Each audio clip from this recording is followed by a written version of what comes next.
Hey everyone, today I'm going to show you one of the resources that is on my website.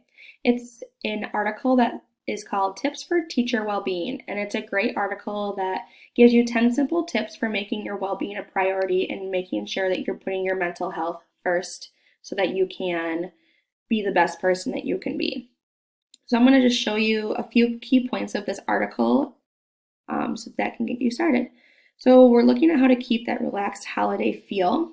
Number one here says reconnect to your purpose, and it's really cool because it gives you a section right here that tells you what it's about, and then it actually gives you a tool to get you started that maybe you can try if you find that you need to reconnect to your purpose. Number two says to adopt a growth mindset in your teaching. And again, it gives you a little section right here about what it's like. And this one is awesome because it actually gives you a link to click on to get you started. So let's click on it and see what happens here. So this brings you to an article about developing a growth mindset in teachers and staff. So this looks pretty cool. You can go through and read here if I'm not sure what a growth mindset is and I want to be able to use one, I just don't really know how to. So that's one of the really cool articles on my website. Go ahead and bounce over there so that you can check this whole article out and get yourself on the track to a better mental health.